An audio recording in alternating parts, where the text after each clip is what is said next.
بھئی حضور سے پیار کا دعویٰ کرنے والا ایک تو کوئی بولے کہ میں کھڑا ہوں میدان میں، خدا را شریعت اسلامیہ کے ساتھ اپنے آپ کو وابستہ کریں اور شریعت آپ کے لیے آسان کر دے گی زندگی گزارنا۔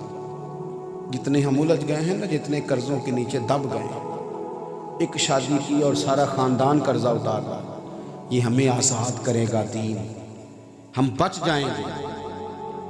اور آج کی اس تقریب میں جہاں میں آپ کو لانا چاہتا تھا وہاں میں لے آیا۔ اب بات میں نے سمیٹ دینی ہے تھوڑی دیر میں، آپ میری بات پر توجہ کریں گے۔ ایک بات اور اپنی زندگی میں سمجھیں، یہ جو دین اسلام ہے نا، اس کا بہت سارا کام ابھی دنیا میں ہونا باقی ہے، بہت سارا، وہ سارا سرکار کے کرم سے ہی ہوگا۔ اور جب حضور کے غلام وہ کام کریں گے تو نبی کریم کی مدد شامل حال ہوگی۔ اللہ کا فضل، 4.5 ارب کافر ہے جس کو دین کا پیغام دینا ہے، جنہیں غلط گائیڈ کیا گیا اسلام کے بارے میں۔ مسلمانوں کے اندر چند فیصد لوگ ہیں جو قرآن پاک ٹھیک پڑھ سکتے ہیں، بڑا چھوٹا سا طبقہ ہے جنہیں دین کے مسئلے آتے ہیں۔ میں اکثر کہتا ہوں کہ شادی سے پہلے اتنے دن پہلے فرنیچر کا آرڈر دیتے ہو، اتنے دن پہلے شیروانی کا آرڈر دیتے ہو، اگر 2 گھنٹے بچے اور بچی کو بٹھاؤ نا کسی دین جاننے والے عالم اور معلمہ کے پاس، تو نکاح طلاق کے مسئلے سیکھ لیں۔ 100 میں سے 95 لوگ تینوں طلاقیں اکٹھی دے کے آ جاتے ہیں، پھر کہتے ہیں جناب آپ بتائیں حل کیا کرنا ہے۔ او بھائی، اگر انہیں 2 گھنٹے ملیں یہ دین سیکھیں۔ میں آپ کو ذمہ داری سے کہتا ہوں، اگر دین سیکھو گے نا تو چسکا صرف شعروں میں نہیں، اچھی آوازوں میں صرف سرور نہیں، حضور کی ایک حدیث ہے جو بندے کو وجد میں مبتلا کر دیتی ہے۔ آپ کی روح سکون پاتی ہے جب سرور کائنات کی باتیں سنتے ہیں۔ ہم نے یہ سمجھ لیا ہے کہ شاید یہ جو باب ہے، یہ والا جو باب ہے، یہ صرف اس طرح کی تعلیم و تربیت ہے جس میں معاذ اللہ ہمارے لیے اس طرح ذائقہ نہیں، نقل کفر نباشر۔ او خدا کے بندو، اس کو ذوق سے لو، دین کو ذوق سے لو۔ ایک بات آپ کو یوں لگے گا کہ جیسے دستور حیات بن گئی، ایک بات نبی پاک، اس کو قبول کریں اور اس کے ابلاغ کے لیے، اسے آگے پھیلانے کے لیے پہلے حاصل کریں، پھر پھیلانے کے لیے منظم جد و جہد۔ ہمارے ہاں اگر کوئی ادارہ بنتا ہے تو وہ بھی روایتی سا بن جاتا ہے، بس ٹھیک ہے چل رہا ہے کام۔ مدرسے میں کیا حال ہے جی؟ سب ٹھیک ہے۔ بچوں کا کھانا کس طرح کا ہے؟ بس جی الحمدللہ۔ وہ صدر صاحب کہہ رہے ہیں جی اللہ کا شکر ہے جی، توکل ہے جی، رات کو دال پکتی ہے۔ تو وہ اس طرح کی ہوتی ہے کہ صبح بھی اس میں تھوڑا سا پانی ڈال کے بچے وہی کھا لیتے ہیں۔ کیا اب کوئی گاؤں ایسا رہ گیا جس میں لوگ برگر نہ کھاتے ہوں؟ کوئی دور دراز علاقہ ایسا رہ گیا جس میں شوارما اور پیزا نہ پہنچتا ہو؟ مدرسے کے بچے نہیں کھا سکتے یہ؟ بولیے کس مفتی نے کہا نہیں کھا سکتے؟ کیوں نہیں لا کے دیتے مفت میں انہیں؟ میں نے اپنے مدرسے میں ان سے کہا، ناظم صاحب سے میں نے کہا 15 دن کے بعد آپ فاسٹ فوڈ کا بندوبست کریں ان کے لیے۔ تو ایک صاحب کہنے لگے جناب حضرت صاحب تے ساڈے ورگے دنیا داراں دے بال کھان، انہاں نوں بھی تسی معدے خراب کران والی خوراک دین لگے ہو، کوئی حد ہے؟ ان کو آپ بتائیں کہ یہ چیزیں ٹھیک نہیں۔ میں کہ تہاڈا سکا پتر ہے، تسی دسنے وچ کامیاب ہو گئے ہو؟ اب کیا بات کرتے ہیں؟ خواہشات کو دین کچلتا نہیں، انہیں صحیح رستہ دیتا ہے۔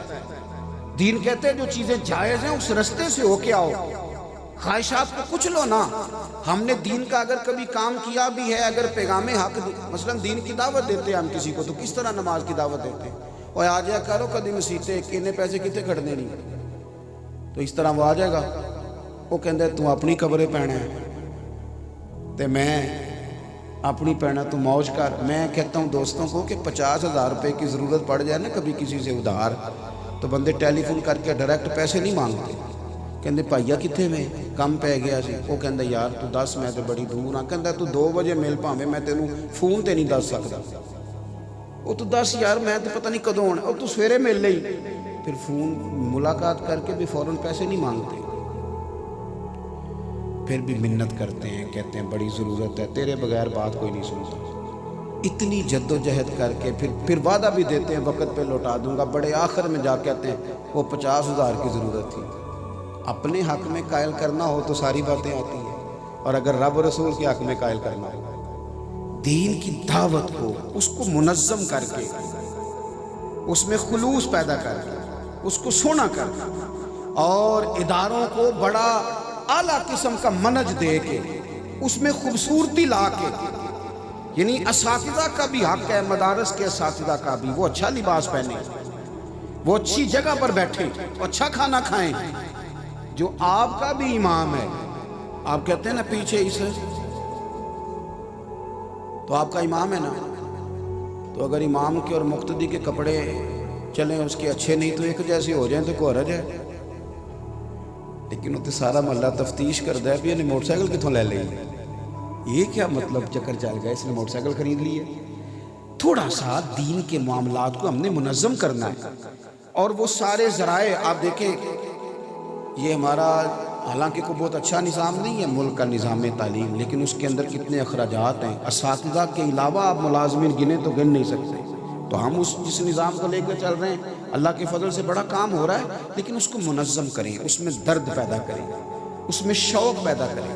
پرانے جتنے مدارس تھے وہ علماء نہیں بناتے تھے، علماء پڑھاتے تھے، مدارس تو نواب بناتے تھے، سیٹھ صاحب بناتے تھے، عالی شان مدرسہ بنا کے عالم سے کہتے تھے آئیے اور پڑھائیے، آپ کو کوئی دقت نہیں ہوگی، کچھ نہیں کرنا پڑے گا، آپ بتائیے کون سی کتاب چاہیے ہم فراہم کریں گے۔ بڑے بڑے لوگ یہ کام کرتے تھے، اس میں درد لائیں۔ میں نے بات سمیٹنی ہے، ایک گویہ تھا، اس کا نام زازان تھا، آواز بڑی سریلی تھی۔ ایک جگہ وہ معاذ اللہ گانا گا رہا تھا، وہاں سے حضرت عبداللہ ابن مسعود گزرے رضی اللہ تعالی عنہ، اور حضرت عبداللہ ابن مسعود وہ خوبصورت صحابی ہیں کہ میرے محبوب کریم علیہ السلام نے فرمایا ان سے قرآن سیکھا کرو، یہ اس طرح پڑھتے ہیں جس طرح میرے اوپر نازل ہوا ہے۔ اتنا خوبصورت آدمی حضرت عبداللہ ابن مسعود وہاں سے گزرے تو وہ گویہ گانا گا رہا تھا، آپ کے کانوں سے آواز ٹکرائی، ٹھہر گئے، رک گئے۔ درد ہے نا دین کا اندر، لوگ نمازی ہو جائیں، لوگوں کا قرآن پاک ٹھیک ہو جائے، مدارس بن جائیں، مسجدیں بن جائیں، لوگ مذہب کی طرف مائل ہو جائیں، یہ شوق ہے، درد ہے۔ یہ بھی اسی رشتے کی عکاسی ہے جو نبی کا امتی کے ساتھ ہے، دین سے بھی اتنا ہی گہرا رشتہ ہے۔ حضرت عبداللہ ابن مسعود رضی اللہ تعالیٰ عنہ رک گئے اور ٹھنڈی آہ بھری، اور جملے کس طرح کے ترتیب پائے، فرمانے لگے کتنی سونی آواز ہے، کاش یہ قرآن پاک پڑھتا، کتنی سونی آواز ہے۔ یہ اس طرح کا درد اگر دعا بن جائے نا کسی کے لیے تو بڑے جوانوں کا کام بن جائے، بڑے سارا۔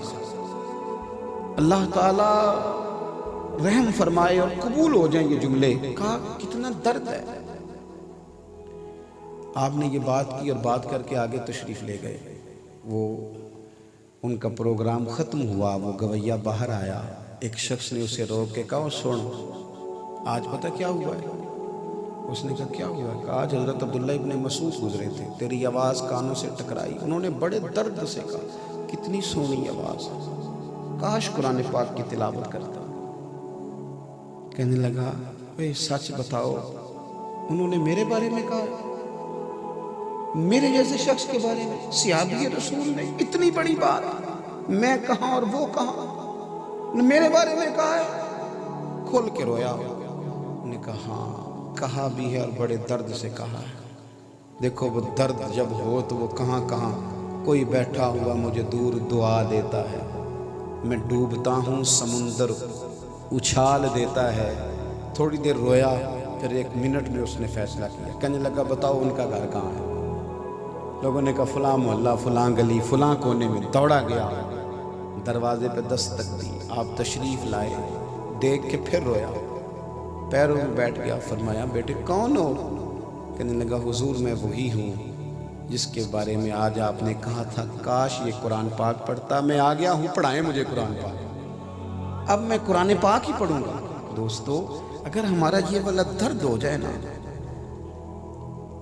واز رہ گئے، تقریریں لمبی رہ گئیں، اس میں نصیحت کم ہو گئی، بہت اچھی آوازیں، یہ سارے کام بڑے اچھے ہیں، بڑے عمدہ ہیں، کوئی کسی انداز میں بھی دین کی بات کرے، لیکن اگر ہم سارے تھوڑی تھوڑی دعوت دینے والے بن جائیں، زیادہ نہیں تو ایک دوست کے تو مشیر ہم بھی ہوتے ہی ہیں نا، اور اسے تھوڑا تھوڑا لائیں، مسجد کی طرف مائل کریں۔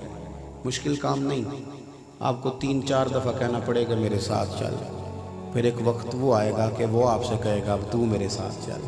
تھوڑا سا ایک دوسرے کا بازو تھامیں۔ نبی پاک صلی اللہ تعالیٰ علیہ وسلم کو دین کا اتنا درد ہے کہ محبوب دن کو تبلیغ کرتے ہیں اور رات کو روتے ہیں، یا اللہ یہ ہدایت یافتہ ہو جائیں۔ تو اگر ہمارا حضور سے گہرا رشتہ ہے تو پھر ہمارا بھی تو اس دین کے لیے درد ہونا چاہیے نا۔ بہت اچھی منصوبہ بندی ہو، بہترین انداز میں اور منظم انداز میں اشاعت دین اور ابلاغ دین کا کام ہو، یہ ساری وہ چیزیں ہیں جو ہمارا نبی کریم علیہ السلام سے رشتہ مضبوط کریں گی۔